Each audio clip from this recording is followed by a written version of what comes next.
आदरणीय विनोद भाई साहब जी को जो इस मुख्य वक्ता के रूप में आपने जो मार्गदर्शन दिया हमको, इसके लिए मैं आपका सहृदय स्वागत, वंदन एवं अभिनंदन करता हूं।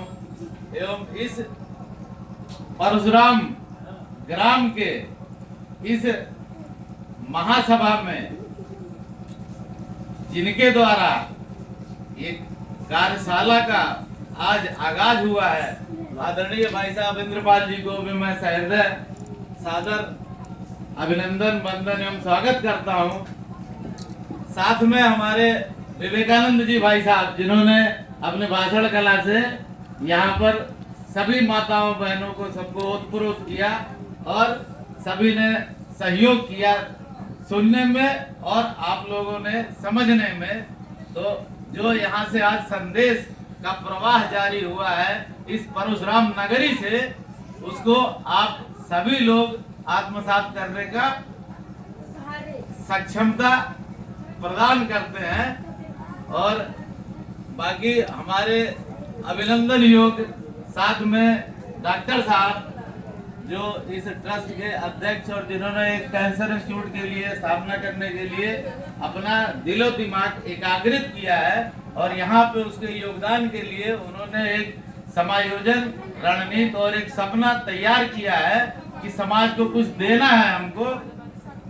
तो वो भी हमारे वंदन, अभिनंदन एवं स्वागत करता हूँ उनको मैं अपने तहे दिल से।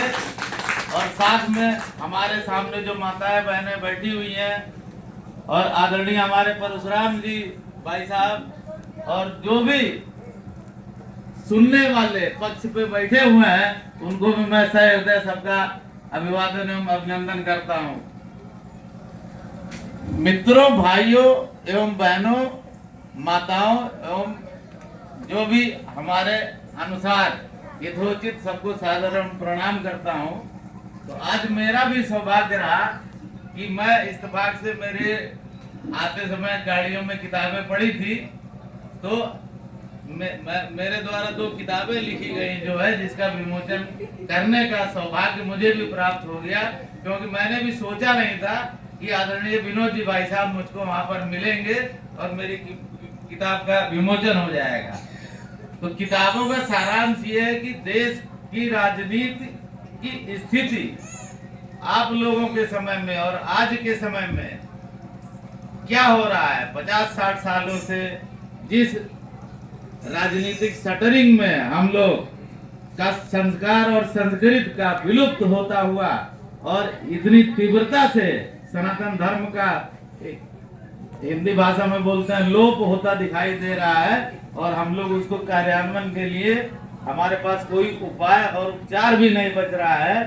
तो इस गतिविधियों में हमको सबसे पहले अपने विचारों का वो साधना चाहिए और विचार करना चाहिए, और विचारों का आगाज करना चाहिए समाज और संस्कृति में, कि हमको फिर से कायाकल्प करना है। क्योंकि हमारा हिंदुस्तान पहले भी सोने की चिड़िया रहा था, लेकिन मात्र ब्रिटिश गवर्नमेंट ने भी यहाँ पे शासन किया, 1000 सालों तक भी शासन हुआ, और हमारे हिंदुत्व के खूनों में जो संस्कार हुआ वो ऑलरेडी चोरी छुपने और इन सब चीजों का ही विद्यमान रह करके हमने कभी अपने फ्रंट लाइन में जाकर के इसका कभी किसी से विरोध नहीं किया। सहृदय सहिष्णु होते हुए सब कुछ हमने, जिसने कह दिया मान लिया, सबका हमने मान लिया। तो हम सभी का मान रहे हैं, लेकिन हमारी संस्कृति का विलुप्त होता जा रहा है, क्योंकि हम सबको एक्सेप्ट कर रहे हैं। तो इसके लिए हमको कहीं न कहीं से चिराग को जलाना ही पड़ेगा, इग्निशन पॉइंट डालना ही पड़ेगा, कि हम अपने संस्कार, संस्कृति और सनातन की रक्षा करने के लिए किसी न किसी को तो बलि देनी ही पड़ेगी।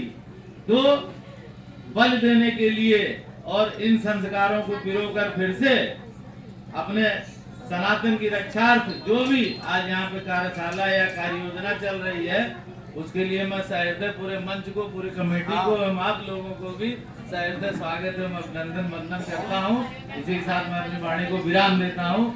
धन्यवाद, सभी को सादर प्रणाम।